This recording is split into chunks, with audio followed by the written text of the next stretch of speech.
شاهد ماذا قال محللين بي إن سبورت عن مباراة ريال مدريد وفيا ريال.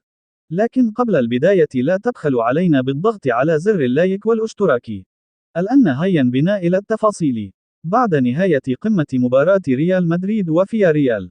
هذا ما قاله محللين قناة بي إن سبورت. يعني بصراحة من أفضل البدايات في المباريات بالنسبة لريال مدريد. بدأ المباراة بضغط عالي وضغط عالي مكثف. يعني كان الفريق في الموعد، يعني من حراسة المرمى حتى رأس الحربة وتغيير اللعب من الجهة إلى الأخرى. أجمل الأهداف والتمريرات كانت من غير حتى ما يشوف بعض وضع الكرة من الأقصى الطرف الأيمن إلى أقصى الطرف الأيسر. بداية الهدف هو اللي بدء اللعبة. شوف الرؤية وشوف دقة التمريرة وكيف تعامل معها. أسوأ حاجة بالنسبة للمدافع إن أنت ما تلاقي مهاجم تلعب عليه. ومن وجهة نظر ريال مدريد لا يمكن إيقافه هذا الموسم.